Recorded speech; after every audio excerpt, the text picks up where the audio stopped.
కొత్త సంవత్సరం సందర్భంగా వాళ్ళ చిన్నారులు జంటగా మన భాషలోని తీయదనాన్ని, మన సంస్కృతిలోని గొప్పతనాన్ని ద్విగుణీకృతం చేసే పాటలు ప్రజెంట్ చేయబోతున్నారు.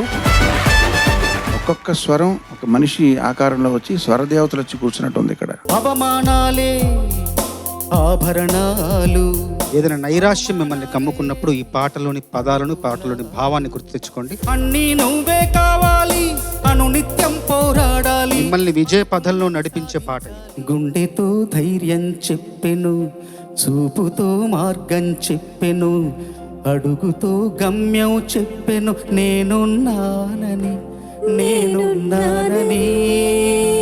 నీకేం కాదని.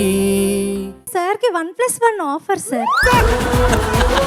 అందరూ తాగుతారు జ్యూసు, వంటగదిలో ఉంటుంది గ్లాసు, కంప్యూటర్కి ఉంటుంది మౌస్. ఎవడు రాసిచ్చాడు మీకు పీసు?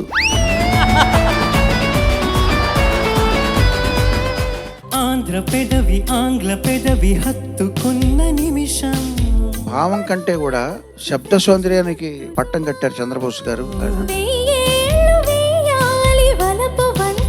తిరుపతిలో మాతో పాటు చెన్నై వస్తారా, తీసుకెళ్దామా అన్న ఒక మాట ద్వారా 3000 పాటలు రాశారు. కోరుకోని కాలమేమో కలిసొచ్చింది, పైరగాలి పాఠశాలలో నేర్చుకున్న పాట, కోకిలమ్మ కళాశాలలో పాటే ఈ పాటను పాడినట్టుగా పాడారు.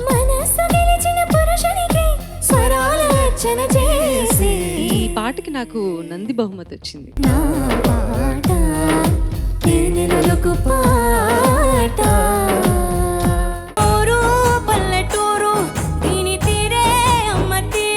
రాంబిర్యాల గారు, మంగ్లీ ఇటువంటి పాటలకి పెట్టింది పేరు.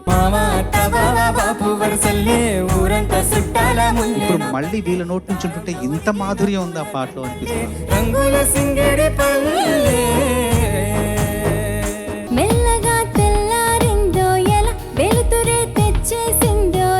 మీరు ఏ పాట పాడినా ఇక మీద మీరిద్దరు కలిసే పాడాలేమో అన్న విధంగా పూల చెట్టుకి ఉందో భాష, అలల మెట్టుకి ఉందో భాష, అర్థమవ్వని వాళ్ళే లేరే అందం మాట్లాడే భాష. చాలా లోతైన భావాలున్న పాట, చాలా ఉన్నతంగా పాడారు. మమతలు పంచే ఊరు ఏమిటి దానికి